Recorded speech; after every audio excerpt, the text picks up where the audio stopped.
Hello everyone, welcome to T1 academy. I am Sudheer Kumar. Weekly current అఫైర్స్లో భాగంగా మనం ఈరోజు 5th అక్టోబర్ నుంచి 11th అక్టోబర్ మధ్యలో ఉన్నటువంటి వేరియస్ కరెంట్ అఫైర్స్ ఏవైతే న్యూస్లో ఉన్నాయో వాటి గురించి ఇన్ డీటెయిల్గా చూద్దాము. సో షార్ట్ అండ్ క్రిస్పీగా మనము వీక్లీ కరెంట్ అఫైర్స్ని రివైజ్ చేద్దాం. So let's see the first current affair. మనకి బార్డర్ రోడ్ ఆర్గనైజేషన్ వాళ్ళు హైయెస్ట్ ఆల్టిట్యూడ్లో ఉన్నటువంటి మోటరబుల్ రోడ్ని బిల్డ్ చేయడం జరిగింది. So at the height of 19,400 ఫీట్లో 19,400 ఫీట్లో మింగ్ లా పాస్ అనే ప్లేస్లో బిల్డ్ చేయడం జరిగింది. అంతకుముందు ఉమ్లింగ్లా పాస్ అని చెప్పేసి మనకి ఇది ఉంది. ఉమ్లింగ్లా పాస్ వచ్చేసి 19,024 ఫీట్స్ హైట్న హైయెస్ట్ మోటరబుల్ రోడ్గా ఉండేది. ఇప్పుడు దాని ప్లేస్లో మనకి ఈ మింగ్లా పాస్ అనేది ఇప్పుడు 19,400 హైట్లో కన్స్ట్రక్షన్ చేయడం ద్వారా ఇప్పుడు ఇది హైయెస్ట్ మోటరబుల్ రోడ్గా రికార్డ్ బ్రేక్ చేయడం జరిగింది. సో నిర్మించినటువంటి ఆర్గనైజేషన్ ఏంటి?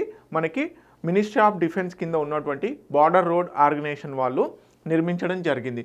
లెట్స్ సీ ది హైలైట్స్ కనుక చూసుకున్నట్లయితే నిర్మించింది border road organisation under project Himank. ఏ ప్రాజెక్ట్ కింద నిర్మించారు అని అడిగితే ప్రాజెక్ట్ హిమాంక్ కింద నిర్మించడం జరిగింది. సో లొకేషన్ ఎక్కడ? Migla pass, Ladakh. Okay, so world highest motorable road at the height of 19,400 feet. ఇంతకుముందు మనకి ఉమ్లింగ్లా పాస్ ఉండేది, అది వచ్చేసి మనకి 2021లో నిర్మించడం జరిగింది. 19,024 ఫీట్ దగ్గర ఉండడం జరిగింది. సో ఇది స్ట్రాటజిక్గా మనకి బార్డర్ రోడ్ ఆర్గనైజేషన్ వాళ్ళు బేసిక్గా మనకి బార్డర్ కంట్రీస్లో ఏదైతే స్టేట్స్ ఉంటాయి కదా, వేరియస్ కంట్రీస్తోని బార్డర్ పంచుకుంటున్నటువంటి రాష్ట్రాలలో మనకి బార్డర్ రోడ్ ఆర్గనైజేషన్ వాళ్ళు ఇలాంటి స్ట్రాటజిక్ యాక్సెస్ని నిర్మిస్తూ ఉంటారనమాట. దాంట్లో భాగంగానే ఇప్పుడు ఇది ఫుంగ్చీ రీజియన్ ఏదైతే ఉందో, ఫుంగ్చీ రీజియన్ మనకి లదాఖ్లో ఉన్నటువంటి ఫుంగ్చీ రీజియన్ దగ్గర థర్డ్ స్ట్రాటజిక్ యాక్సెస్గా మనకి ఇండో చైనా బార్డర్ ఏదైతే లైన్ ఆఫ్ యాక్చువల్ కంట్రోల్ ఉందో దానికి యాక్సెస్గా ఇది మారనుంది. ఓకే, సో ఇది ఇప్పుడు మిలిటరీ లాజిస్టిక్స్ కానీ అదేవిధంగా మోటరబుల్ రోడ్స్కి టూరిజంకి బెస్ట్ యాక్సెస్ పాయింట్గా ఉండడం జరుగుతుంది. ఓకే, సో దీనివల్ల మనకి ఒకటి మిలిటరీ పాయింట్ ఆఫ్ వ్యూలో మన ఏవైతే మిలిటరీ లాజిస్టిక్స్ ఉంటాయో అవి ఈజీగా బార్డర్ రోడ్స్ ఏవైతే ఉంటాయో వాటికి ఈజీగా యాక్సెస్ అవుతుంది బార్డర్ రీజియన్స్కి. అండ్ వన్ మోర్ థింగ్ వచ్చేసి అడ్వెంచర్ టూరిజంకి బాగా హెల్ప్ అవుతుంది. సో చాలామంది మనకి ఈ మోటార్ బైకర్స్ ఎవరైతే ఉంటారో వాళ్ళు ఏంటంటే చాలా మటుకి లదాఖ్ టూర్స్ ఎక్కువగా వేస్తారు అడ్వెంచర్ టూరిజంకి. సో దానికి కూడా చాలా హెల్ప్ అవుతుంది అన్నమాట. ఓకే, ఇండియాస్ బార్డర్ ఇన్ఫ్రాస్ట్రక్చర్ని ఎన్హాన్స్ చేయడం జరుగుతుంది, స్ట్రెంథెన్ చేయడం జరుగుతుంది. హై ఆల్టిట్యూడ్ రోడ్ ఇంజనీరింగ్లో మన యొక్క టెక్నాలజీని ప్రపంచ దేశాలకు చూపించడంగా కూడా మారుతుంది అనమాట. So this is all about highest motorable road ఎక్కడ ఉంది ఏంటి అనేది. Okay, let's see another current affair. India's first cooperative run compressed biogas అదేవిధంగా పొటాష్ ప్రాజెక్ట్. ఓకే, సో బేసిక్గా మనకి సర్క్యులర్ ఎకానమీలో భాగంగా మనం ఏవైతే వస్తువులను మల్టిపుల్ టైమ్స్ యూజ్ చేయాలన్న ఉద్దేశంతో ఈ కంప్రెస్డ్ బయోగ్యాస్ అదేవిధంగా మనకి పొటాష్ ప్రాజెక్ట్ సంబంధించినటువంటి ప్రాజెక్ట్ని ఫస్ట్ కోఆపరేటివ్ ఓరియంటల్లో ఒక ప్లాంట్ని నిర్మించడం జరిగింది. సో ఎక్కడ అంటే మహారాష్ట్రలో. దీనికి సంబంధించి కోఆపరేటివ్ మినిస్ట్రీ అయినటువంటి మనకు అమిత్ షా గారు, గుర్తుపెట్టుకోండి, not only home minister, okay, మనకి కోఆపరేటివ్ సొసైటీకి సంబంధించి కూడా మినిస్ట్రీ ఆఫ్ కోఆపరేటివ్స్ ఉంటుంది. సో దానికి కూడా మనకి అమిత్ షా గారే మినిస్ట్రీగా వర్క్ చేయడం జరుగుతుంది. సో వారి అధ్యక్షతన ఈ ప్లాంట్ని ఏర్పాటు చేశారు. సో దేశంలోనే మొట్టమొదటిసారిగా కోఆపరేటివ్ సొసైటీస్తో నడుస్తున్నటువంటి కంప్రెస్డ్ బయోగ్యాస్ ప్లాంట్ ఎక్కడ ఏర్పాటు చేశారు అంటే మహారాష్ట్రలో ఏర్పాటు చేయడం జరిగింది. సో దానికి సంబంధించిన డీటెయిల్స్ చూద్దాము. ఓకే, అమిత్ షా గారు ఇనాగ్రేట్ చేయడం జరిగింది ఎక్కడ? కోపర్గావన్, మహారాష్ట్ర స్టేట్లో.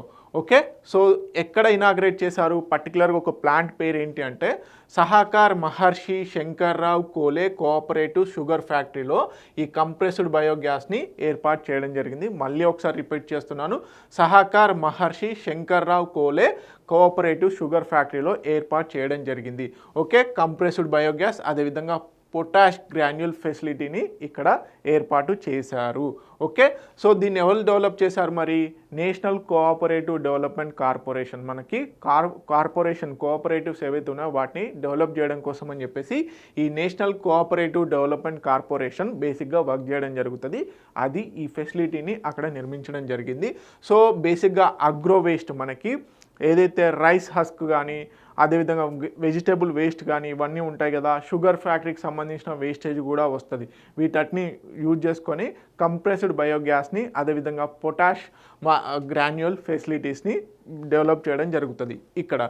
సో అదేవిధంగా చూసుకున్నట్లయితే ప్రమోట్ సర్క్యులర్ ఎకానమీ, అంటే జీరో వేస్టేజ్. మనకి ఏదైతే ప్రోడక్ట్ ఉత్పత్తి వస్తుందో దాని ద్వారా వచ్చేటువంటి బై ప్రోడక్ట్స్ ఉంటాయి. ఇప్పుడు షుగర్ కేన్ ఉంటుంది కదా, మనకి షుగర్ కేన్ చెరుకు గడని తీసుకున్నట్లయితే దాన్ని షుగర్ మ్యానుఫ్యాక్చరింగ్ చేసిన తర్వాత, షుగర్ వచ్చిన తర్వాత దాని యొక్క బై ప్రోడక్ట్స్ ఉంటాయి, రా స్టార్చ్ కానీ ఇవన్నిటిని.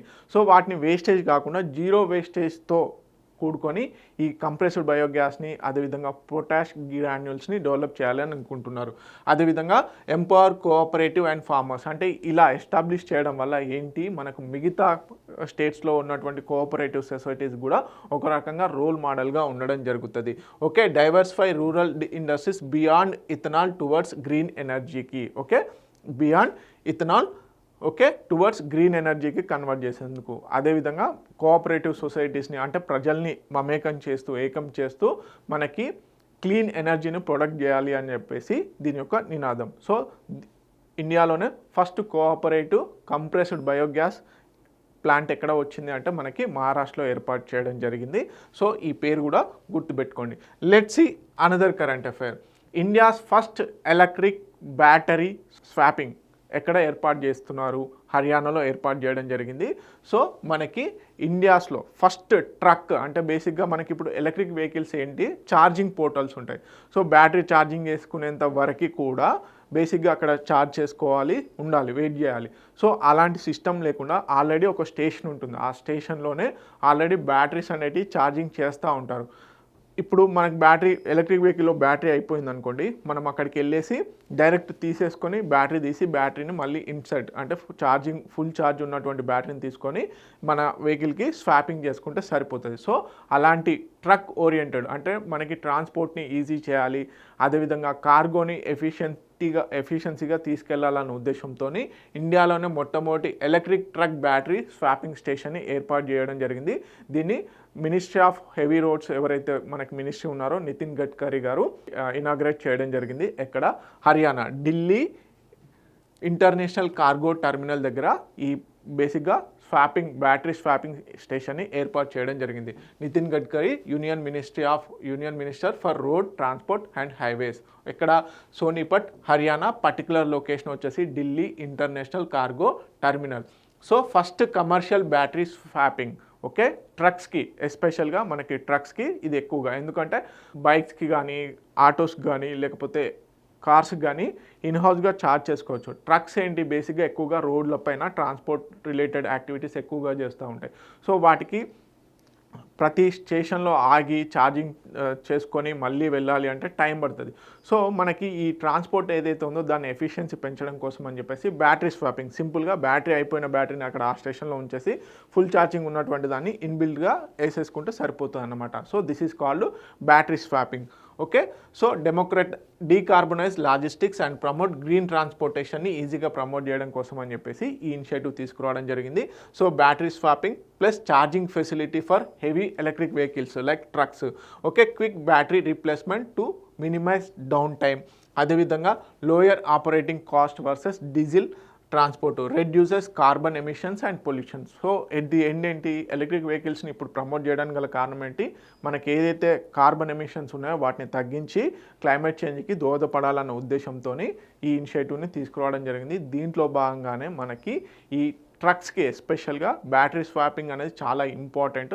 సో దాన్ని ఫస్ట్ కమర్షియల్ ప్లాంట్ని ఎక్కడ ఇనాగ్రేట్ చేశారో, మనకు ఢిల్లీ ఇంటర్నేషనల్ కార్గో టెర్మినల్లో ఇనాగ్రేట్ చేయడం జరిగింది. Okay, let's see another current affair. Khalid El Enany. Okay, Khalid El Enany set become the first Arab UNESCO chief, మనకు United Nations education scientific cultural organisation ఏదైతే ఉందో దానికి సంబంధించి ఈ ఈజిప్టియన్ మెంబర్ని చీఫ్గా ఎన్నుకోవడం జరుగుతుంది. సో దీని ద్వారా ఇప్పుడు ఫస్ట్ అరబ్ మెంబర్గా ఈ యునెస్కో చీఫ్గా ఎన్నుకోవడం జరుగుతుంది. ఓకే, సో వీరికి సంబంధించిన డీటెయిల్స్ కూడా చూద్దాం. Khalid El ఎననీ. సో బేసిక్గా వీరు ఇప్పుడు ఉన్నటువంటి ఫ్రాన్స్కు సంబంధించినటువంటి అదురే అజులే అనే వ్యక్తిని సర్పాస్ చేస్తూ వీరిప్పుడు United Nations educational scientific cultural organisation సంబంధించి చీఫ్గా ఎన్నుకోబడినున్నారు. సో యునెస్కో ఎగ్జిక్యూటివ్ బోర్డు బేసిక్గా ఓటింగ్ జరిపితే దాంట్లో వీరికి అనుకూలంగా 55 ఓట్స్ వస్తే వ్యతిరేకంగా 2 ఓట్లు రావడం జరిగింది. సో వీరు 1971లో జన్మించడం జరిగింది. సో ఈజిప్టియాలజిస్ట్, ప్రధానంగా వీరు farmer minister of tourism and antiquities, అదేవిధంగా డైరెక్టర్ ఆఫ్ ఈజిప్షియన్ మ్యూజియం కైరోలో ఏదైతే ఉందో వీరు ఫౌండింగ్ డైరెక్టర్గా వర్క్ చేయడం జరిగింది. Okay, restoration of pyramids plateau, అదేవిధంగా ఈజిప్షియన్ ఎక్స్పీరియన్స్ ఈజిప్ట్ అనే గ్లోబల్ టూరిజం క్యాంపెయిన్ కూడా వీరు నిర్వహించడం జరిగింది. గుర్తుపెట్టుకోండి, పిరమిడ్స్ ఏవైతే ఉన్నాయో వాటిని రీస్టోరేషన్ చేయడంలో, అదేవిధంగా ఎక్స్పీరియన్స్ ఈజిప్ట్ అనే ఒక క్యాంపెయిన్, టూరిజం క్యాంపెయిన్ నడపడంలో వీరు చాలా కీ రోల్ చేయడం జరిగింది. ఓకే, సో వీరు ఇప్పుడు ఫస్ట్ అరబ్ రిలేటెడ్ అంటే అరబ్ కంట్రీస్ నుంచి ఎన్నుకోబడినటువంటి వ్యక్తి. సో దీని ద్వారా ఏం రిప్రజెంట్ చేస్తుంది అంటే strong focus on heritage preservation, equitable representation, అదేవిధంగా కాన్ఫ్లిక్ట్ జోన్. మనకి ఈ అరబ్ కంట్రీస్లో ఎక్కువగా కాన్ఫ్లిక్ట్స్ రావడం వల్ల అక్కడ ప్రీషియస్ స్ట్రక్చర్స్ ఏవైతే ఉన్నాయో వాటిని నాశనం చేయడం జరుగుతుంది. సో వాటిని రీస్టోర్ చేయడము, అదేవిధంగా కల్చరల్ ప్రొటెక్షన్ని తీసుకురావాలి ఈ రీజియన్లో అన్న థీమ్తోని ఈయనని ఎన్నుకోవడం జరిగింది. సో ఇప్పుడు వీరు ఫస్ట్ అరబ్ మెంబర్గా యునెస్కో చీఫ్కి ఎన్నుకోబడుతున్నారు. Okay, let's see another current affair. National payment corporation of India వాళ్ళు యూపీఐ పేమెంట్స్, మనకి ఇప్పుడు ప్రధానంగా ఫోన్పే, జీపే ఏవైతే మనకి పేమెంట్స్ ఉన్నాయో ఆ పేమెంట్స్, యూపీఐ పేమెంట్స్ని ఈజీ చేయడం కోసం అని చెప్పేసి ప్రధానంగా చూసుకున్నట్లయితే వేరియబుల్ గ్లాస్ అథెంటికేషన్, అదేవిధంగా బయోమెట్రిక్ ఓరియంటెడ్. ఇప్పుడు మనం బేసిక్గా క్యూఆర్ కోడ్ స్కాన్ చేసిన తర్వాత లేకపోతే వేరే వాళ్ళకి ట్రాన్స్ఫర్ చేయాలంటే మనం పిన్ ఎంటర్ చేయాలి. సో ఆ పిన్ ఎంటర్ చేయకుండా just biometric Aadhaar authenticated finger print ఏదైతే ఉంటుందో దాని ద్వారా జస్ట్ మనము ఫింగర్ని, ఆధార్ అథెంటికేటెడ్ ఫింగర్ ప్రింట్తోని మనం ఈజీగా ట్రాన్స్ఫర్ చేయొచ్చు. అంటే ఫర్గాట్ పిన్స్ ఇలాంటి ఇష్యూస్ లేకుండా మనకి ఈజీ చేయడం కోసము. అదేవిధంగా వేరియబుల్ గ్లాస్ అథెంటికేషన్ పేమెంట్స్ని కూడా తీసుకురాబోతున్నారు ఎవరు? National payment corporation of India. So national payment corporation of ఇండియానే మనకి యూనిఫైడ్ పేమెంట్ ఇంటర్ఫేస్, యూపీఐకి సంబంధించిన ట్రాన్సాక్షన్ రిలేటెడ్ అన్నీ కూడా అదే చూసుకుంటుంది. అంటే మనకి లిమిట్ ఇంక్రీజింగ్స్ ఇవన్నీ కూడా ఇటీవల కాలంలో మనం చూసాం. National payment corporation of India మనకి యూపీఐ పేమెంట్స్ని కూడా ఇంక్రీజ్ చేసింది ఫర్ వేరియస్ పర్పస్. అంటే మనకి క్రెడిట్ కార్డ్ బిల్స్ పేమెంట్ కానీ ఇలాంటి వాటికి, ఇన్స్టెంట్ స్టాంప్స్ పేమెంట్స్ కానీ మనకి డైలీ ట్రాన్సాక్షన్ లిమిట్ అనేది పెంచడం జరిగింది. 5 lakhs, 10 lakhs అలా. అదేవిధంగా మెడికల్ ఎక్స్పెన్సెస్, స్కూల్ ఫీజెస్ ఇలాంటి వాటికి కూడా పెంచడం జరిగింది. కాకపోతే పర్సన్ టు పర్సన్ ట్రాన్సాక్షన్ మాత్రం పర్ డే లిమిట్ వచ్చేసి 1 lakh ఉంచడం జరిగింది. So please recollect that one. Okay, ఇప్పుడు ఏంటి ప్రధానంగా చూసుకున్నట్లయితే బయోమెట్రిక్ ద్వారా, అదేవిధంగా గ్లాసెస్ ద్వారా కూడా మనకి అథెంటికేషన్తోని ట్రాన్సాక్షన్ చేసుకోవచ్చు అని చెప్పేసి national payment corporation of India చెప్పడం జరుగుతుంది. ఆధార్ లింక్డ్ ఫింగర్ ప్రింట్, అదేవిధంగా facial recognition replaces the UPI pins. ఇప్పుడు మనం పాస్వర్డ్ ఏదైతే ఎంటర్ చేస్తామో వాటిని రీప్లేస్ చేయడం జరుగుతుంది. Okay, so wearable glass payments ఏంటి? Hands free UPI like payments via smart glasses using voice command, అదేవిధంగా క్యూఆర్ స్కాన్ ద్వారా చేయొచ్చు అనమాట. అంటే బేసిక్ ఇప్పుడు మనకు వస్తున్నాయి కదా స్మార్ట్ గ్లాసెస్, వాటి ద్వారా కూడా హ్యాండిల్ చేయొచ్చు అని చెప్తుంది. Multi signatory accounts, transactions can require approval from multiple account holders నుంచి. So security and privacy point of వ్యూలో కనుక చూసుకుంటున్నట్లయితే అథెంటికేషన్ అక్కర్స్ ఆన్ డివైస్, మనకి ఏదైతే మొబైల్ ఉంటుందో దాని ద్వారానే చేసుకోవచ్చు. No external transmission of biometric data. Okay, అదేవిధంగా transactions verified with advanced cryptography. Next enables PIN management, అదేవిధంగా ఏటీఎం విత్డ్రాల్స్ను కూడా మేనేజ్మెంట్ చేసుకోవచ్చు అని చెప్పడం జరుగుతుంది. సో సింపుల్గా ఈ ఫీచర్ని ఎనేబుల్ చేసుకోవచ్చు. Okay, let's see another current affair. మనకు ఈనామ్ నేషనల్ అగ్రికల్చర్ మార్కెట్, బేసిక్గా రైతులకు మండీస్ ఏవైతే ఉంటాయో ఆ మండీస్లో ఈ నామ్ని తీసుకురావడం జరిగింది. ఎందుకు అంటే అక్రాస్ నేషన్లో వన్ నేషన్ వన్ మార్కెట్ అనే నినాదంతో వ్యవసాయదారులు ఎవరైతే ఉన్నారో, రైతులు ఎవరైతే ఉంటారో వారికి బేసిక్గా బెస్ట్ ప్రైజెస్ రావాలి. అదేవిధంగా కమోడిటీస్ వస్తువులను కొనుక్కునేటువంటి బిజినెస్ పర్సన్స్ కూడా ఒక యూనిక్ ప్లాట్ఫామ్ ఉండాలి అని చెప్పేసి ఈ నామ్ను తీసుకురావడం జరిగింది. సో దాంట్లో ఇప్పుడు అడిషనల్గా 9 న్యూ కమోడిటీస్ని చేర్చడం జరిగింది. సో ఆ న్యూ కమోడిటీస్ ఏంటి, అదేవిధంగా ఇప్పుడు ఎంతకు చేరింది అనేది డీటెయిల్స్ చూద్దాము. మనకి అదేవిధంగా ఈ నామ్ను ఎప్పుడు తీసుకొచ్చారు, 2016లో తీసుకురావడం జరిగింది.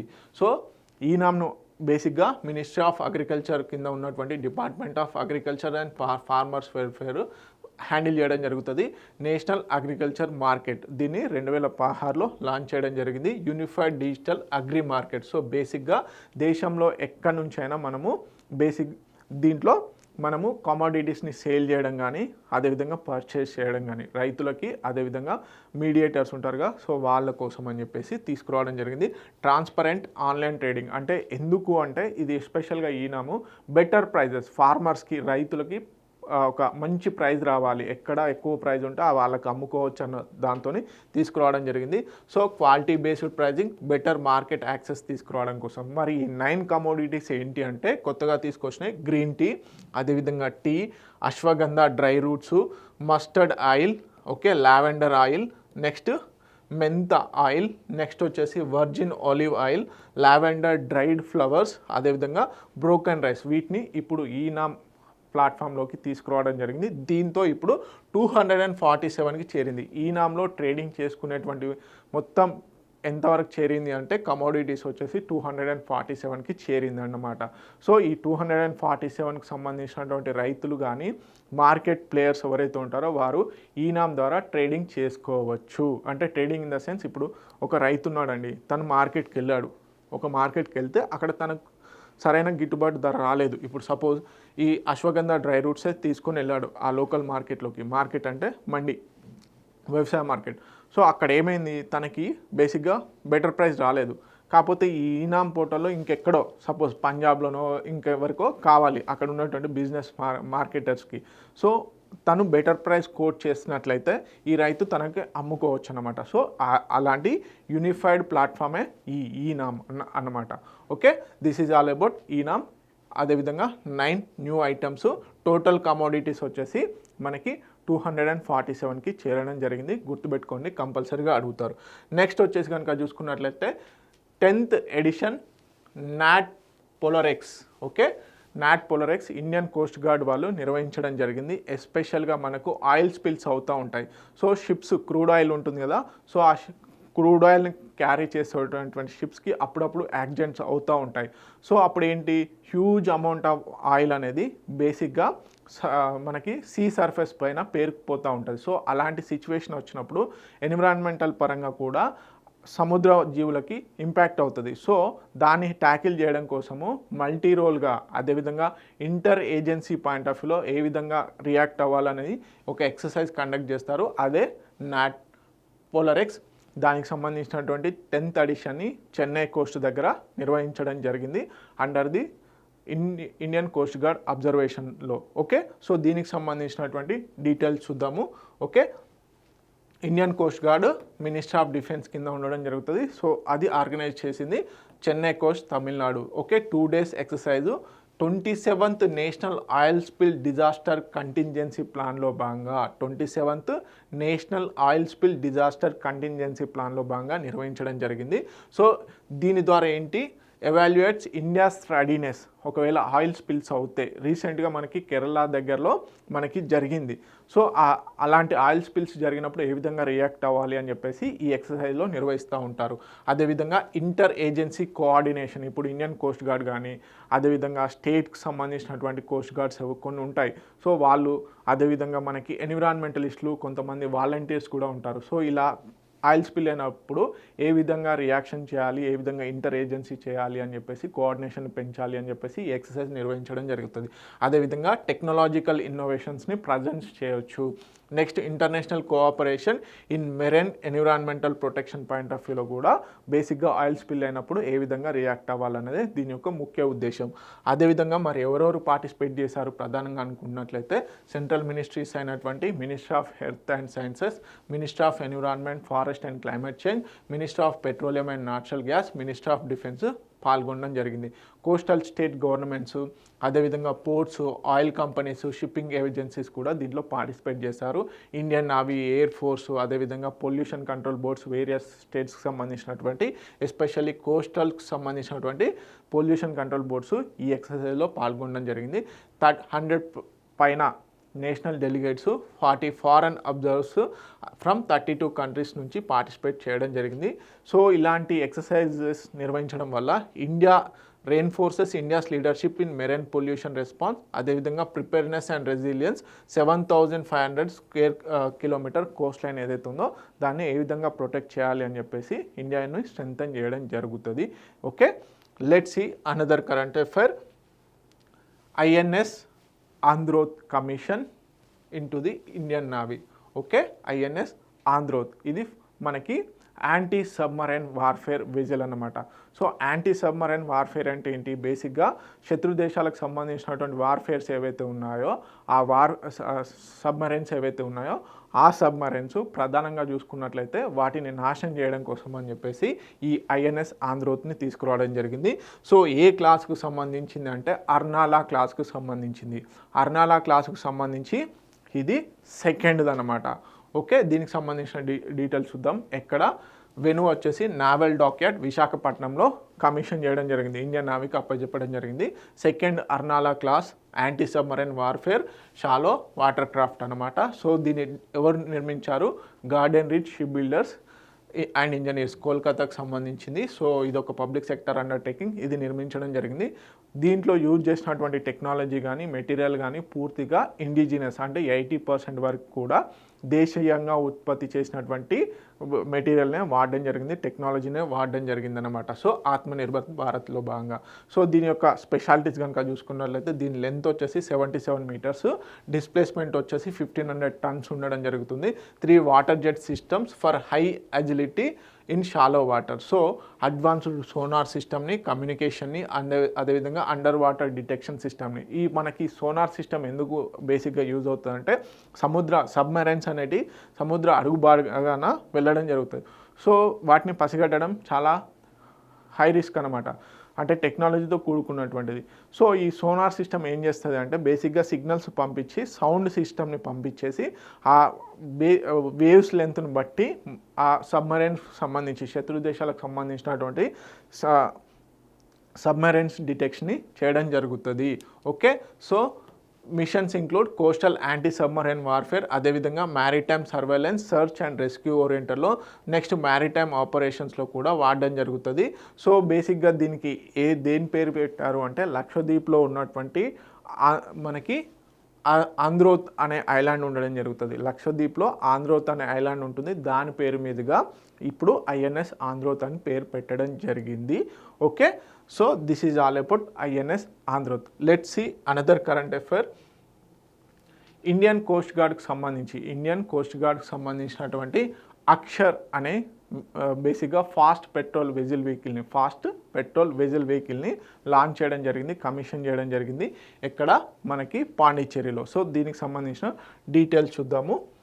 Okay, 4th October 2025 Karikal Pondicherry దగ్గర దీన్ని కమిషన్ చేయడం జరిగింది. దీన్ని నిర్మించింది Goa ship yard limited under Atmanirbhar Bharat. So ఇది అదమ్య క్లాస్కి సంబంధించి ఫాస్ట్ పెట్రోల్ వెజిల్.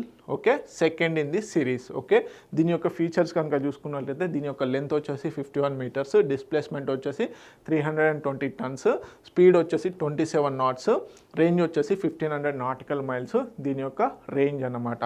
ఓకే, నెక్స్ట్ కనుక చూసుకున్నట్లయితే దీని యొక్క స్పెషాలిటీస్ కనుక చూసుకున్నట్లయితే ప్రధానంగా టెక్నికల్ పాయింట్ ఆఫ్ వ్యూలో integrated bridge system, integrated platform and power management systems, next వచ్చేసి 60% plus indigenous components for high automation and ఎఫిషియన్సీతో కూడుకున్నటువంటిది.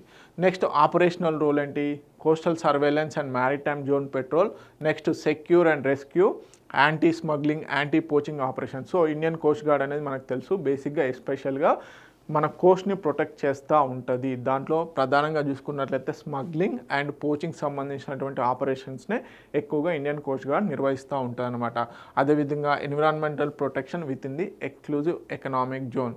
సో ఇండియాస్ మ్యారిటైమ్ సెక్యూరిటీని, అదేవిధంగా సెల్ఫ్ రిలయన్స్ని ఇది స్ట్రెంథన్ చేయడం జరుగుతుంది. ఇండిజినస్ షిప్ బిల్డింగ్ ఎక్సలెన్స్ని షోకాస్ చేయడం జరుగుతుంది. Next coast guards eastern seabed operations, next make in India Atmanirbhar Bharat విజన్లో మన యొక్క స్ట్రెంత్ అని చూపించడం జరుగుతుంది.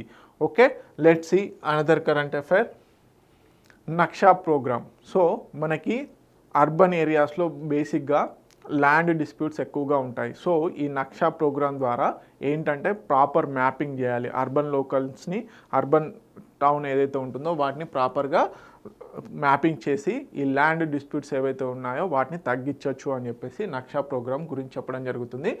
Urban land records in India. So దీని ద్వారా ఏంటంటే డిజిటలైజ్ చేయడం జరుగుతుంది. ల్యాండ్ రికార్డ్స్ ఏవైతే ఉన్నాయో వాటిని ప్రాపర్గా మ్యాపింగ్ చేసి గ్లోబల్ నావిగేషన్ శాటిలైట్ సిస్టమ్ ద్వారా ప్రాపర్గా నావిగేషన్ చేసి మ్యాపింగ్ చేసి ల్యాండ్ రికార్డ్స్ అనేవి డిజిటలైజ్ చేయడం జరుగుతుంది. దీని ద్వారా డిస్ప్యూట్స్ అనేవి తగ్గడం జరుగుతుంది. Let's see in detail. Okay, digital India land records modernisation ప్రోగ్రాంలో భాగంగా, digital India land records modernisation ప్రోగ్రాంలో భాగంగా దీన్ని తీసుకురావడం జరిగింది department of land resources. Okay, దీనికి సంబంధించి వర్క్షాప్ అనేది లప్సనా, ముస్సోరీలోని లప్సనాలో మనకి ట్రైనింగ్ అనేది ఇవ్వడం జరుగుతుంది 1 year పైలట్ ప్రోగ్రాంలో భాగంగా. దీంట్లో ఏంటి, urban land records using geospatial, అదేవిధంగా గ్లోబల్ నావిగేషన్ శాటిలైట్ సిస్టమ్ టెక్నాలజీని ఉపయోగించుకొని ట్రాన్స్పరెన్సీ అండ్ అక్యురసీని పెంచుతూ సిటిజన్ ఫ్రెండ్లీ గవర్నెన్స్ని తీసుకురావాలి అని చెప్పేసి 1 Nation 1 ల్యాండ్ రికార్డులో భాగంగా ఈ నక్షా ప్రోగ్రామ్ని తీసుకురావడం జరుగుతుంది. ఎస్పెషల్గా ల్యాండ్ డిస్ప్యూట్స్, తరతరాలుగా ఉన్నటువంటి ల్యాండ్ డిస్ప్యూట్స్ని దీని ద్వారా తగ్గించవచ్చు. ఓకే, సో జియోస్పేషియల్ మ్యాపింగ్, దీంట్లో యూజ్ చేసేటువంటి కీ టెక్నాలజీస్ ఏంటంటే జియోస్పేషియల్ మ్యాపింగు, అదేవిధంగా global navigation satellite system, web GIS platforms, drone and aerial surveys ద్వారా బేసిక్గా high accuracy boundary and terrain డాటాని సేకరించడం జరుగుతుంది. దాని ద్వారా డిజిటల్ రికార్డ్స్ అనేవి మెయింటైన్ చేస్తారు. సో సిగ్నిఫికెన్స్, ప్రాముఖ్యత ఏంటి, ల్యాండ్ డిస్ప్యూట్స్ తగ్గుతాయి, ensure clear ownership, property tax assessment, అదేవిధంగా అర్బన్ ప్లానింగ్కి ఎంతగానో ఉపయోగపడుతుంది. Next data transparency and citizen trust, digital India smart cities మిషన్కి ఈ నక్షా ప్రోగ్రామ్ ఎంతగానో ఉపయోగపడుతుంది. Okay, let's see another current affair. PM Modi గారు మనకి ముంబై 1 యాప్ అనేది లాంచ్ చేయడం జరిగింది. సో సీమ్లెస్ ట్రాఫిక్ కోసం అని చెప్పేసి. సో ముంబైలో ట్రాఫిక్ కంజెషన్ అనేది ఎక్కువ అవుతుంది కాబట్టి, అదేవిధంగా 11 ట్రాన్స్పోర్ట్ రిలేటెడ్ సర్వీసెస్ని ఒక యూనిక్ ప్లాట్ఫామ్తోని ఇంటిగ్రేట్ చేస్తూ ముంబై 1 యాప్ని లాంచ్ చేయడం జరిగిందనమాట. సో సీమ్లెస్ పబ్లిక్ ట్రాన్స్పోర్ట్ కోసము. ఓకే, దీనికి సంబంధించిన డీటెయిల్స్ చూద్దాము. ప్రధానంగా చూసుకున్నట్లయితే మనకి ప్రైమ్ మినిస్టర్ నరేంద్ర మోడీ గారు లాంచ్ చేయడం జరిగింది. సో కామన్ మొబిలిటీ యాప్, ఇండియాలోనే ఫస్ట్ కామన్ మొబిలిటీ యాప్. దీంట్లో 11 పబ్లిక్ ట్రాన్స్పోర్ట్ సర్వీసెస్ని ఇంక్లూడ్ చేయడం జరిగింది. ఓకే, ముంబై మెట్రోపాలిటన్ రీజియన్కి సంబంధించి. సో దీంట్లో సర్వీసెస్ ఏంటి, మెట్రో, సబర్బన్ రైలు, అదేవిధంగా మోనో రైలు, బస్ సర్వీసెస్కి సంబంధించినటువంటి యాక్టివిటీస్ ఏవైతే ఉన్నాయో వాటన్నింటినీ కూడా ఈ ముంబై 1 యాప్ ద్వారా యాక్సెస్ చేయవచ్చు అనమాట. 1 నేషన్ 1 మొబిలిటీ మనకి ఏదైతే విజన్ ఉందో దాంట్లో భాగంగా తీసుకురావడం జరిగింది. సో మనకి చాలాసార్లు ఏంటి, ఢిల్లీలో ఇలాంటి ట్రాన్స్పోర్ట్ కార్డ్స్ని యూజ్ చేయడం జరుగుతుంది. సో బేసిక్గా 1 కార్డ్ని తీసుకురావడం జరిగింది. దాని తర్వాత ఇప్పుడు ముంబై 1 యాప్ని తీసుకొస్తున్నారు. సో దీని ద్వారా ఒకే టికెట్ను తీసుకొని ఇలాంటి సర్వీసెస్ ఏవైతే ఉన్నాయో 11 ట్రాన్స్పోర్ట్ రిలేటెడ్ సర్వీసెస్ ఏవైతే ఉన్నాయో వాటిని ఈజీగా యాక్సెస్ చేయవచ్చు అనమాట. So single QR based digital ticket for metro, bus, అదేవిధంగా train, taxi, multi modal journey planner with real time route information ప్రకారం క్యాష్లెస్ అండ్ కాంటాక్ట్లెస్ పేమెంట్స్ చేసుకోవచ్చు.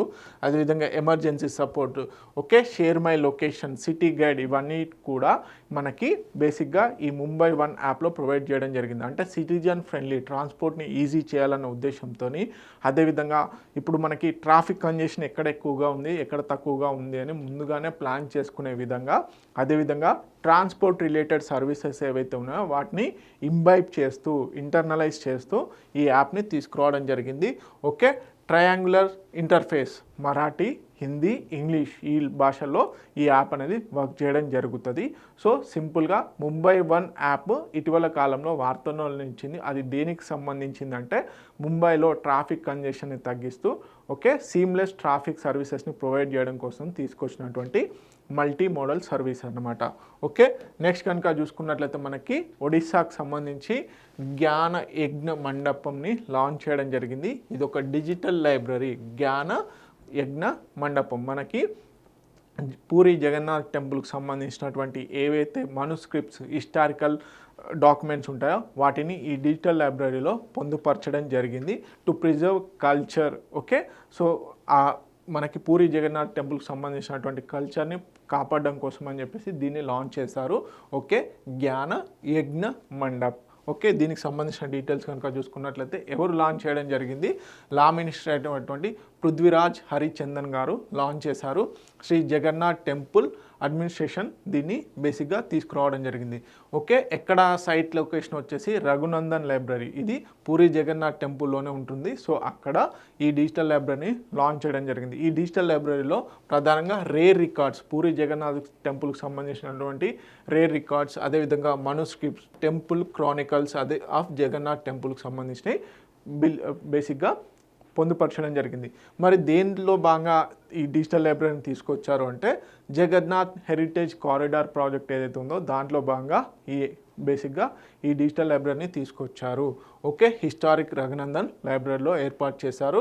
ఈ లైబ్రరీ రీసెర్చ్ సెంటర్ని ఇక్కడ ఎస్టాబ్లిష్ చేయడం జరిగింది. మరి దీని యొక్క సిగ్నిఫికెన్స్, ప్రాముఖ్యత ఏంటి అంటే ప్రధానంగా ఒడిస్సా స్పిరిచువల్ అండ్ కల్చరల్ హెరిటేజ్ని ప్రొటెక్ట్ చేయాలి, ప్రిజర్వ్ చేయాలి అన్న ఉద్దేశంతో promote digital access to the sacred knowledge ఏదైతే ఉందో, ఒకప్పటి నాలెడ్జ్ అంతా ఇప్పుడు డిజిటలైజ్ చేసి దాన్ని ఎక్కువగా ఇంకా పబ్లిసైజ్ చేయాలన్న ఉద్దేశంతో దీన్ని తీసుకురావడం జరిగింది. Blends tradition with technology for future generations అన్న నినాదంతో దీన్ని తీసుకొచ్చారు. So let's see another current affair. PM Modi inaugurates the India mobile congress 9th edition India mobile కాంగ్రెస్ని యశోభూమి కన్వెన్షన్ సెంటర్లో లాంచ్ చేయడం జరిగింది న్యూఢిల్లీలో. సో బేసిక్గా ఇది ఏషియాలోనే అతిపెద్ద మొబైల్ కాంగ్రెస్ అనమాట. సో ఇండియాలో బేసిక్గా దీనికి సంబంధించి semi conductor process, mobile technology point of వ్యూలో ఒక వర్క్షాప్ లాంటిది అనమాట. సో దీనికి సంబంధించిన డీటెయిల్స్ చూద్దాము. ప్రైమ్ మినిస్టర్ నరేంద్ర మోడీ గారు ఇనాగ్రేట్ చేయడం జరిగింది Yashobhoomi convention centre New Delhi. Edition వచ్చేసి 9th edition, Asia's largest telecom media and technology event అనమాట. సో థీమ్ చాలా ఇంపార్టెంట్, ఇన్నోవేట్ టు ట్రాన్స్ఫార్మ్ అనేది థీమ్ అన్నమాట. సో దీంట్లో బేసిక్గా ఇదొక ఈ కాంగ్రెస్లో, ఈ మొబైల్ కాంగ్రెస్లో ఏం చేస్తారు అంటే మొబైల్ టెక్నాలజీకి సంబంధించినటువంటి ఫీచర్స్ని షోకాస్ట్ చేయడము, అదేవిధంగా ఎగ్జిబిట్ చేయడం జరుగుతుంది వేరియస్ టెక్నాలజీస్ని. దీంట్లో భాగంగా కీ ఫోకస్ ఏరియాస్ ఏంటి అంటే డిబేట్స్ పాయింట్ ఆఫ్ వ్యూలో కనుక చూసుకున్నట్లయితే optical communication, semi conductors in telecom, quantum communication, 6G, అదేవిధంగా నెక్స్ట్ జనరేషన్ కనెక్టివిటీ ఏదైతే ఉందో వీటి పాయింట్ ఆఫ్ వ్యూలో డిస్కషన్స్ అనేవి జరుగుతున్నాయి. దీంట్లో ఈ ఇండియా మొబైల్ కాంగ్రెస్లో ఎంతమంది 1.5 lakh పైగా విజిటర్స్, అదేవిధంగా 150 కంట్రీస్ నుంచి రావడం జరుగుతుంది. 4000+ గ్లోబల్ ఇండియా కంపెనీస్ అనేవి పార్టిసిపేట్ చేయనున్నాయి. Let's see. సో ఇండియా వచ్చేసి ఓవరాల్గా 5G కనెక్టివిటీ పాయింట్ ఆఫ్ వ్యూలో 99.9% డిస్ట్రిక్ట్స్ని కవర్ చేయడం జరిగింది. ఎందుకు? Digital growth highlights point of వ్యూలో కనుక చూసుకున్నట్లయితే మనకి 5G కవరేజ్ వచ్చేసి 99.9 డిస్ట్రిక్ట్స్ని కవర్ చేయడం జరిగింది. బ్రాడ్బ్యాండ్ యూజర్స్ వచ్చేసి 944 మిలియన్స్ ఉండడం జరిగింది. 2014లో కేవలం 60 మిలియన్స్ మాత్రమే ఉంది, అది ఇప్పుడు 944 మిలియన్స్ ఉండడం జరిగింది. Second largest telecom and 5G market world వైడ్గా. 20% of the world's mobile users ఇండియాలో ఉండడం జరిగింది. సో అందుకని చెప్పేసి ఇండియా మొబైల్ కాంగ్రెస్ చాలా ప్రెస్టీజియస్గా నిర్వహించడం జరుగుతుంది. ఎందుకంటే టెక్నాలజీ అడాప్షన్స్లో, టెక్నాలజీ అప్గ్రేడేషన్లో ఇంకేమేమి వస్తున్నాయని చెప్పేసి కీ ఫీచర్స్ పాయింట్ ఆఫ్ వ్యూలో ఈ ఇండియా మొబైల్ కాంగ్రెస్ ఎంతగానో ఉపయోగపడుతుంది, అటు బిజినెసర్స్కి అదేవిధంగా ఇటు యూజర్స్ పాయింట్ ఆఫ్ వ్యూలో. Okay, showcases India's global digital innovation hub. Okay, global digital innovation హబ్గా ఇండియా ఏ విధంగా ఉంది అని చెప్పేసి చూపించడం కోసము, ఆత్మనిర్భర్ భారత్, అదేవిధంగా ఇండిజినస్ టెక్నాలజీ అడాప్షన్ ఏ విధంగా జరుగుతుంది మా కంట్రీలో అని చెప్పేసి ప్రపంచానికి తెలియజేయడం కోసం అని చెప్పేసి, అదేవిధంగా digital public infrastructure, Aadhaar, UPI, DigiLocker ఏ విధంగా ఉన్నాయి అని చెప్పేసి ఈ ఇండియా మొబైల్ కాంగ్రెస్లో కూడా షోకాస్ చేయడం జరుగుతుంది. సింపుల్గా చెప్పాలి అంటే ఇండియాలో టెక్నాలజీ అడాప్షన్ ఏ విధంగా ఉంది, అదేవిధంగా బ్రాడ్బ్యాండ్ కనెక్టివిటీ ఏ విధంగా ఉంది, టెక్నాలజీ అడాప్షన్ ఏ విధంగా చేసుకోబోతున్నామని ఫ్యూచరిస్టిక్ ఓరియంటల్లో ఇండియా మొబైల్ కాంగ్రెస్లో షోకాస్ట్ చేయడం జరుగుతుంది. Okay, let's see another current affair. 68th Commonwealth Parliamentary Conference జరుగుతుంది. ఎక్కడ అంటే మనకి బార్బడోస్. ఓకే, బార్బడోస్లో అక్టోబర్ 5th నుంచి అక్టోబర్ 12th మధ్యలో మనకి బార్బడోస్లో 68th edition Commonwealth Parliamentary Conference అనేది నిర్వహించడం జరుగుతుంది. దీంట్లో ఇండియా నుంచి లోక్సభ స్పీకర్ అయినటువంటి ఓం బిర్లా గారు కూడా పార్టిసిపేట్ చేయడం జరిగింది. అదర్ డెలిగేట్స్ కూడా, అదర్ పార్లమెంటేరియన్ మెంబర్స్ కూడా ఈ కాన్ఫరెన్స్లో పాల్గొనడం జరిగింది. సింపుల్గా క్వశ్చన్ ఒకటే, 68th కామన్వెల్త్ పార్లమెంటరీ కాన్ఫరెన్స్ ఎక్కడ నిర్వహిస్తున్నారు అంటే బార్బడోస్. డేట్ కనుక అడిగితే మాత్రం 5th అక్టోబర్ నుంచి 12th అక్టోబర్ మధ్యలో. ఓకే, దీనికి సంబంధించిన డీటెయిల్స్ చూద్దాము. థీమ్, ప్రధానంగా theme important, the Commonwealth a global partner. Okay, మన ఇండియా నుంచి శ్రీ ఓం బిర్లా గారు బేసిక్గా లీడ్ చేయడం జరిగింది. ఓకే, కీ ఎజెండాస్ ఏంటి, లోక్సభ స్పీకర్స్ అడ్రస్. ఓం బిర్లా గారు ఒక థీమ్ మీద అడ్రస్ చేయడం జరిగింది. Democracy and multilateralism, equitable growth అనే థీమ్ పైన బేసిక్గా ఈ పార్లమెంటరీకి సంబంధించినటువంటి కాన్ఫరెన్స్ ఏదైతే ఉందో దాంట్లో అడ్రస్ చేయడం జరిగింది. అదేవిధంగా డిజిటల్ డెమోక్రసీ మీద వర్క్షాప్ కూడా కండక్ట్ చేయడం జరిగింది. ఓకే, సో ఫోకస్ ఏంటి, leveraging technology, transparency and digital inclusion ఏ విధంగా చేసుకోవాలి డిజిటల్ డెమోక్రసీలో భాగంగా అని చెప్పేసి వర్క్షాప్ కూడా కండక్ట్ చేయడం జరిగింది. అదేవిధంగా కామన్వెల్త్ ఉమెన్ పార్లమెంటేరియన్స్లో భాగంగా డాక్టర్ డి పురంధేశ్వరి గారు ఒక స్పీచ్ ఇవ్వడం జరిగింది. దేనిపైన అంటే gender sensitive parliaments and women empowerment అనేది దానిపైన వీరు స్పీచ్ ఇవ్వడం జరిగింది. Okay, this is all about 68th Commonwealth Parliamentary conference ఎక్కడ నిర్వహిస్తున్నారు, అదేవిధంగా డేటు, ఇండియాకి సంబంధించి ఓం బిర్లా గారు పార్టిసిపేట్ చేయడం జరిగింది. వారు దేని మీద వర్క్షాప్ కండక్ట్ చేశారు, అదేవిధంగా ఉమెన్ పార్లమెంటేరియన్స్ పాయింట్ ఆఫ్ వ్యూలో పురంధేశ్వరి గారు దేని మీద స్పీచ్ ఇవ్వడం జరిగింది అనేది కూడా important. Next theme, the Commonwealth a global partner. Okay, let's see another current affair. India host 8th edition International Solar Alliance ఎప్పుడు అనేది చూద్దాం. ఓకే, ఇంటర్నేషనల్ సోలార్ అలయన్స్ అనేది మనకు COP21 conference of party, United Nations framework convention on climate చేంజ్కి సంబంధించి 2015లో నిర్వహించినటువంటి Paris summit ఏదైతే ఉందో COP21లో మనకి ఫ్రాన్స్, అదేవిధంగా ప్రధానమంత్రి నరేంద్ర మోడీ మధ్యలో బేసిక్గా ఇరు దేశాలు సంయుక్తంగా ఇంటర్నేషనల్ సోలార్ అలయన్స్ని స్టార్ట్ చేయడం జరిగింది. ఎందుకు అంటే సోలార్ ఎనర్జీ యొక్క టెక్నాలజీకి సంబంధించి ఈ బేసిక్గా ట్రోపికల్ కంట్రీస్ ఏవైతే ఉన్నాయో వాటిలో ఎక్కువగా సోలార్ ఎనర్జీని జనరేట్ చేసే ఛాన్సెస్ ఉంటాయి. సో ఫస్ట్ ఇనిషియల్గా ఆ కంట్రీస్ని మాత్రమే భాగస్వాముల్ని చేశారు. తర్వాత యునైటెడ్ నేషన్స్ కంట్రీస్ అన్నిటికీ కూడా మెంబర్షిప్ అయ్యే ఛాన్సెస్ ఇవ్వడం జరిగింది.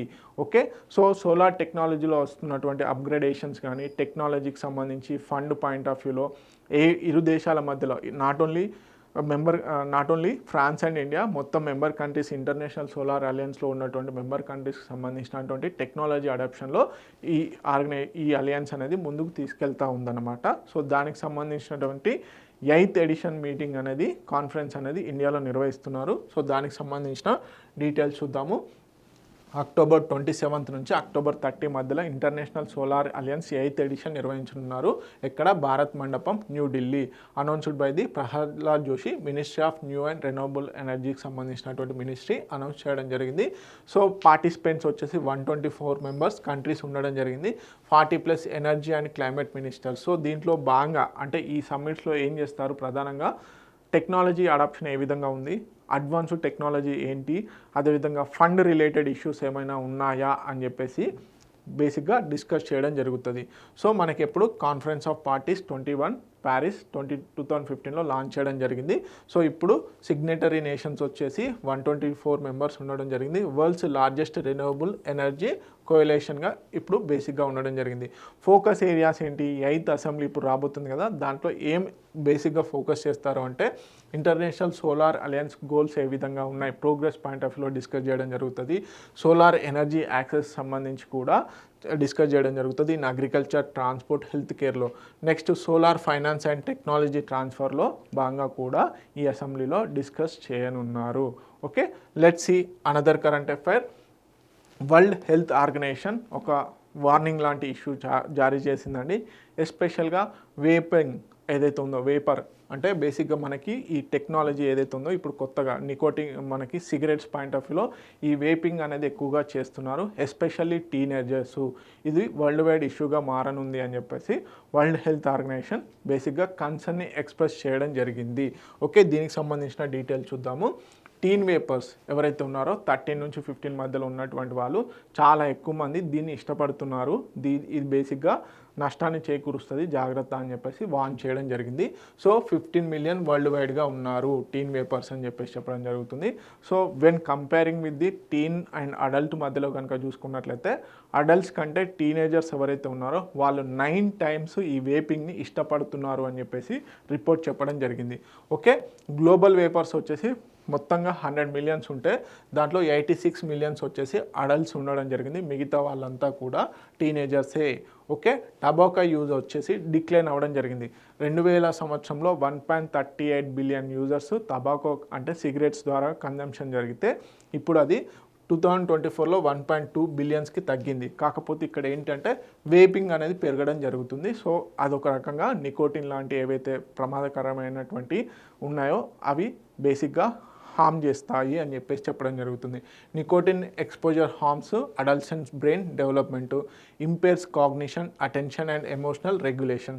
Early initiation may lead to regular cigarette smoking సంబంధించి కూడా వచ్చే ఛాన్సెస్ ఉంటాయి ఈ వేపింగ్ వల్ల. అంటే వేపింగ్ అనేది బేసిక్గా తక్కువ ఎఫెక్ట్ చూపిస్తుంది అంటారు, కానీ కంటిన్యూస్గా చేస్తే మాత్రం అది బేసిక్గా సిగరెట్ అడిక్షన్ కూడా దారి తీస్తుంది అని చెప్పేసి world health organisation concern express చేసింది, ఎస్పెషల్లీ టీనేజర్స్లో. ఓకే, సో సింపుల్గా మనకి ఇక్కడ నుంచి క్వశ్చన్ వచ్చే ఛాన్సెస్ ఉన్నాయి. Okay, let's see another current affair. 12,000 years old సంబంధించినటువంటి స్ట్రక్చర్ అనేది బయటపడింది ఎక్కడ? టర్కీలో. Okay, so carved with human ఫేస్తో కూడుకున్నటువంటిది. ఇప్పటివరకు 12,000 ఇయర్స్ అంటే ప్రీ నియోలిథిక్ పీరియడ్కి సంబంధించినటువంటి స్ట్రక్చర్స్లో ఎక్కడ కూడా హ్యూమన్ స్ట్రక్చర్ అనేది బయటపడలేదు. ఫస్ట్ టైం టర్కీలో హ్యూమన్ ఫీచర్స్తోనే అంటే హ్యూమన్ ఫిగర్తోని కూడుకున్నటువంటి ఒక స్ట్రక్చర్ అనేది బయటపడడం జరిగింది ఎక్కడ? టర్కీలో. సో దీనికి సంబంధించిన డీటెయిల్స్ చూద్దాము. సింపుల్గా ఇక్కడ నుంచి క్వశ్చన్ ఒకటే అడుగుతారు. ఇటీవల కాలంలో 12,000 సంవత్సరాలకు సంబంధించినటువంటి మానవ ఆకృతిలో కూడుకున్నటువంటి స్ట్రక్చర్ ఎక్కడ బయటపడింది అంటే టర్కీలో. ఓకే, సదర్న్ టర్కీ ఎప్పుడు 12,000 ఇయర్స్కి పైగా. ఓకే, ప్రీ పాటరీ నియోలిథిక్ పీరియడ్కి సంబంధించినటువంటి స్ట్రక్చర్ అన్నమాట. ఓకే, అంతకుముందుది. So T shaped limestone pillar రూపకంగా ఈ ఫిగరిన్ అనేది బయటపడింది. Okay, carved human face the first of this kind. Okay, so దీని యొక్క ఫీచర్స్ కనుక చూసుకున్నట్లయితే ఫేస్ వచ్చేసి డీప్లీ కార్వ్డ్ ఐస్, అదేవిధంగా బ్రాడ్ నోస్, షార్ప్ ఫీచర్స్తో ఉంది, making a leap in early human artistic ఎక్స్ప్రెషన్ని ఇది చూపించడం జరుగుతుంది. సిగ్నిఫికెన్స్ ఏంది? Provide new insight into neolithic symbolism, అదేవిధంగా సెల్ఫ్ రిప్రజెంటేషన్ చూపించడం జరుగుతుంది. T shaped pillars symbolised human figures అంటే టీ బార్ ఏదైతే ఉందో అది హెడ్ని చూపిస్తుంది, షాఫ్ట్ వచ్చేసి బాడీని చూపించడం జరుగుతుంది. Okay, found in domestic setting showing that spiritual symbolism was part of the daily life not limited to rituals. Okay, so బేసిక్గా ప్రీ నియోలిథిక్ పీరియడ్ టైంలో ఈ సింబలిజం ఏదైతే ఉందో దాన్ని బేసిక్గా పాటించలేదు. కాకపోతే ఇప్పుడు ఈ ఫిగర్ ద్వారా అంటే ఈ ఏదైతే అన్ఎర్త్డ్ ఫిగర్ ద్వారా బేసిక్గా మనకి డైలీ లైఫ్ సంబంధించినటువంటి స్పిరిచువల్ సింబలిజంని కూడా రిప్రజెంట్ చేయడం జరుగుతుంది. Okay, let's see another current affair. రాజస్థాన్కి సంబంధించి ఫస్ట్ నమో బయోడైవర్సిటీ పార్క్ని ఏర్పాటు చేయడం జరిగింది. సో ఎక్కడ ఏంటి అనే డీటెయిల్స్ చూద్దాము. ఓకే, ఇక్కడ శ్రీ మనకి భూపేందర్ యాదవ్ గారు union ministry of environment and forest క్లైమేట్కి సంబంధించినటువంటి మినిస్టర్ భూపేందర్ యాదవ్ గారు లాంచ్ చేయడం జరిగింది. ప్రతాప్ బంద్ అల్వార్, ఓకే, అల్వార్ రాజస్థాన్లో ఏర్పాటు చేయడం జరిగింది. Rajasthan first Namo biodiversity park developed the green lung in for Alwar, okay, promotes clean air, అదేవిధంగా greenery, community awareness and environmental conservation, అదేవిధంగా అర్బన్ ఎకలాజికల్ హార్మోనీకి ఎంతగానో ఇది ఉపయోగపడుతుంది. సో బేసిక్గా మనకి మిషన్ లైఫ్ ఇనిషియేటివ్ మనందరికీ తెలుసు, గ్లాస్కోలో మిషన్ లైఫ్ ఇనిషియేటివ్ అనేది తీసుకురావడం జరిగింది. ఓకే, అప్పటి నుంచి ఈ అర్బన్ బేస్డ్ బయోడైవర్సిటీ పార్క్స్ పైన ఎక్కువగా చేయడం జరిగింది. సో ఇప్పుడు సింపుల్గా క్వశ్చన్ ఎలా వస్తుంది అంటే, ఫస్ట్ రాజస్థాన్ నమో బయోడైవర్సిటీని ఎక్కడ ఏర్పాటు చేశారు అంటే రాజస్థాన్లోని అల్వార్లో, ఓకే. సో న్యాచురల్ కార్బన్ సింక్గా బేసిక్గా ఉపయోగపడుతుంది. అదేవిధంగా ఆరావళి రేంజ్కి సంబంధించినటువంటి న్యాచురల్ బయోడైవర్సిటీ ఏదైతే ఉందో దాన్ని ప్రొటెక్ట్ చేయడానికి కూడా ఉపయోగపడుతుంది, okay. So native flora and fauna of the Aravalli ecosystem, environmental education and awareness among సిటిజన్స్ని కూడా పెంచుతుంది అన్నమాట, okay. This is all about Namo biodiversity park in Rajasthan, ఎక్కడ ఏర్పాటు చేశారు, అల్వార్లో, ఓకే. నెక్స్ట్ కనుక చూసుకున్నట్లయితే మనకి Philippines launches south east Asia's first coral cryo bank. So మనకి కోరల్ రీఫ్స్ ఏవైతే ఉన్నాయో ఆ కోరల్ రీఫ్స్ అనేవి అంతరించిపోతూ ఉన్నాయి. సో డ్రాస్టిక్గా డిక్రీజ్ అవుతున్నాయి. సో అందుకని చెప్పేసి ఫిలిప్పీన్స్ ఈ కోరల్కు సంబంధించినటువంటి క్రయో బ్యాంక్ని ఏర్పాటు చేయనుందన్నమాట. అంటే రీఫ్స్ ఎప్పుడైతే ఒకవేళ ఈ క్రయో బ్యాంక్ ద్వారా ఏం చేస్తారు అంటే కోరల్స్ని ప్రొటెక్ట్ చేస్తూ ఉంటారు. ఎప్పుడైతే ఈ కోరల్ రీఫ్స్ బేసిక్గా ఇప్పుడు ప్రస్తుతం ఉన్నటువంటి కోరల్ రీఫ్స్ అంతరించిపోయినట్లయితే ఈ క్రయో బ్యాంక్లో ఉన్నటువంటి కోరల్స్ని తీసుకొచ్చి మళ్ళీ రీఫ్ని రీబిల్డ్ చేసే ఛాన్సెస్ ఉంటాయి, ఓకే. దీనికి సంబంధించిన డీటెయిల్స్ చూద్దాము. Preserve coral larvae and genetic diversity, okay, first coral larvae cryo bank in the region south east ఏషియాలో, okay, by the Philippines with partners with the Taiwan, అదేవిధంగా ఇండోనేషియా, మలేషియా, థాయిలాండ్ కంట్రీస్తోని Philippines ఈ cryo బ్యాంక్ను ఏర్పాటు చేయనుంది. Cryo preservation వచ్చేసి మనకి -196 degrees దగ్గర ఫ్రీజ్ చేయడం జరుగుతుంది. Store coral larvae for future reef protection, restoration కోసం అని చెప్పేసి దీన్ని చేయనున్నారు. Safeguards biodiversity and supports resilience in coral triangle, Amazon of the సీస్గా పేర్కొంటారు. ఈ ఫిలిప్పీన్స్, మలేషియా ఈ రీజియన్ ఉంది కదా, అక్కడ ఎక్కువగా 75% of the world coral reefs అనేవి ఈ లొకేషన్స్లోనే, ఈ ఐలాండ్స్ దగ్గరనే ఉంటాయి కాబట్టి సో వీటిని అమెజాన్ ఆఫ్ సీస్గా పేర్కొనడం జరుగుతుంది, okay. How cryopreservation works అంటే coral larvae treated as a క్రయో ప్రొటెక్టెన్స్గా పేర్కొంటారు. సో తర్వాత rapid vitrification prevents ice damage and allows the long term storage, okay. Next preserve larvae can be revived for repopulation and research. సింపుల్గా ఈ మనకి coral larvae ఏదైతే ఉందో దాన్ని ఫ్రీజ్ చేసి ఉంచుతారు క్రయోస్పియర్లో. ఎప్పుడు ఎంతవరకు -196 డిగ్రీస్ దగ్గర. ఎప్పుడైతే ఈ కోరల్ రీఫ్స్ డ్యామేజ్ అవుతాయో, ప్రస్తుతం ఉన్నటువంటి కోరల్ రీఫ్స్ ఏవైతే ఉంటాయో అవి డ్యామేజ్ అయినప్పుడు మళ్ళీ ఈ స్టోర్ చేసినటువంటి కోరల్ లార్వేని తీసుకొచ్చి మనకి మళ్ళీ కోరల్ రీఫ్ని రీబిల్డ్ చేసే ఛాన్సెస్ ఎక్కువగా ఉన్నాయి, ఓకే. లెట్స్ సీ మొత్తం మనకి కోరల్ ట్రయాంగిల్లో ఇంక్లూడ్ అయినటువంటి కంట్రీస్ కూడా చాలా important. Indonesia, Malaysia, Philippines, Papua New Guinea, Solomon Islands, Timor Leste, ఈ కంట్రీస్ వచ్చేసి ఎక్కువగా కోరల్ ట్రయాంగిల్గా పేర్కొనడం జరుగుతుంది. కోరల్ స్పీసీస్కి సంబంధించి 75% కోరల్ స్పీసీస్ వచ్చేసి ఈ కంట్రీస్లోనే ఉండడం జరిగింది, okay. 33% of the fresh fish species అనేవి బేసిక్గా కోరల్ రీఫ్ అనేది సపోర్ట్ చేస్తూ ఉంటుంది. Critical for regional food security and marine livelihoods, okay. మరి ఎందుకు చేయాలి అంటే 2009 నుంచి 2018 వరకు 14% అనేది కోరల్ రీఫ్ అనేది డ్యామేజ్ అవ్వడం జరిగింది. అందుకని చెప్పేసి ప్రొటెక్ట్ చేయాలి అని చెప్పడం జరుగుతుంది. ఎందుకు 25% ఆఫ్ ది మెరైన్ లైఫ్ వచ్చేసి ఈ కోరల్ రీఫ్స్ పైనే ఆధారపడి జీవిస్తున్నాయి, ఓకే. సిగ్నిఫికెన్స్ ఏంటి? A landmark conservation step to preserve coral heritage, fight climate driven reef decline, అదేవిధంగా సస్టైనబుల్ బ్లూ ఎకానమీకి ఇది ఎంతగానో ఉపయోగపడుతుంది. సింపుల్గా సౌత్ ఏషియాకి సంబంధించి మొట్టమొదటి కోరల్ క్రయో బ్యాంక్ ఎక్కడ రాబోతుందంటే Philippines, okay. Let's see another current affair. Cyclone Shakti. రీసెంట్గా అరేబియన్ ఓషన్లో మనకి సైక్లోన్ శక్తి రావడం జరిగింది. సో దీన్ని సివియర్ స్ట్రామ్ కేటగిరీ 5లో సూపర్ స్ట్రామ్గా ఉంచడం జరిగింది. సో దీనికి సంబంధించిన డీటెయిల్ చూద్దాం. మనకు సైక్లోన్స్కి సంబంధించి ఏంటంటే ఎక్కువగా ట్రోపికల్ సైక్లోన్స్ ఏవైతే ఉన్నాయో అవి ఎక్కువగా ఇండియాకి సంబంధించి బే ఆఫ్ బెంగాల్లో రావడం జరుగుతుంది. కానీ ఫ్రీక్వెంట్గా గత కొద్ది సంవత్సరాల నుంచి మనకి ఎక్కువగా అరేబియన్ సీలో కూడా రావడం జరుగుతుంది. సో ఇది ఏంటంటే క్లైమేట్ చేంజ్ని రిప్రజెంట్ చేయడం జరుగుతుంది. ఓకే, సో శక్తి అని పేరుని ఎవరు రిప్రజెంట్ చేశారు అంటే శ్రీలంక కంట్రీ బేసిక్గా ప్రపోజ్ చేయడం జరిగింది. సో దీనికి సంబంధించిన డీటెయిల్స్ కనుక చూసుకున్నట్లయితే మనకి ఈస్ట్ సెంట్రల్ అరేబియన్ సీలో రావడం జరిగింది. ఓకే, సీ సర్ఫేస్ టెంపరేచర్ వచ్చేసి గ్రేటర్ దెన్ 27 degrees ఉండడం జరిగింది. ఓకే, సో ఎగ్జాక్ట్ లొకేషన్ వచ్చేసి 420 kilometers ఫ్రమ్ ది ద్వారకా దగ్గర సెంట్రలైజ్ అవ్వడం జరిగింది. ఏంటి సైక్లోన్. ఓకే, సో శక్తి వచ్చేసి పవర్ ఎనర్జీ. దాని యొక్క మీనింగ్ ఎవరు ప్రపోజ్ చేశారు అంటే శ్రీలంక ప్రపోజ్ చేయడం జరిగింది. నేమింగ్ అథారిటీ వచ్చేసి వరల్డ్ మెట్రలాజికల్ డిపార్ట్మెంట్ ఆర్గనైజేషను, అదేవిధంగా ESCAP panel on tropical cyclones. So బేసిక్గా 13 నార్త్ ఇండియన్ ఓషన్ కంట్రీస్ ఏవైతే ఉన్నాయో అవి రొటేషన్ బేస్లో సైక్లోన్స్కి నేమ్స్ అనేటివి సజెస్ట్ చేస్తాయి.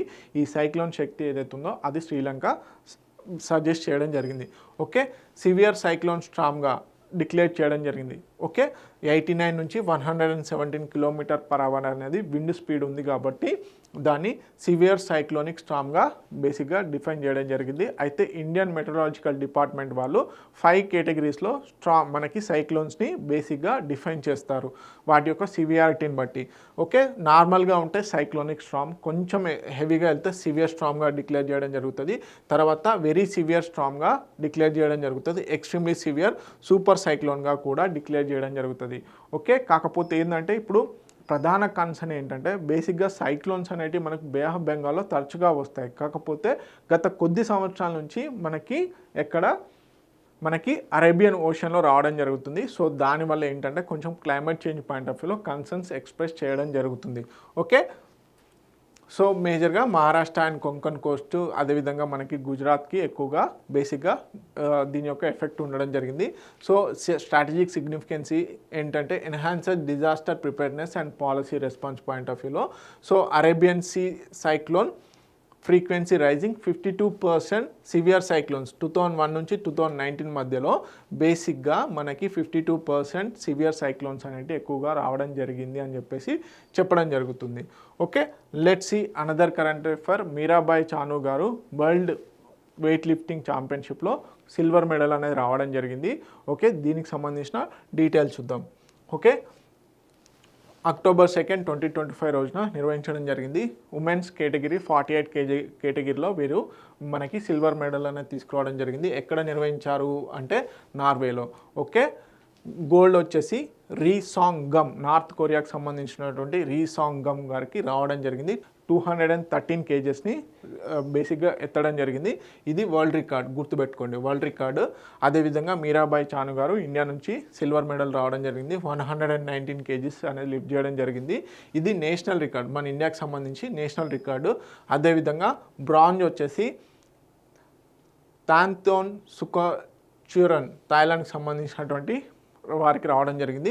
198 kgs లిఫ్ట్ చేయడం జరిగింది. సో మీరాబాయి చాను గారి యొక్క పర్ఫార్మెన్స్ వచ్చేసి వారు 48 kgs ఉమెన్స్ కేటగిరీలో పార్టిసిపేట్ చేయడం జరిగింది. మనకి తెలుసు క్లీన్ అండ్ జెర్క్ అని ఉంటాయి.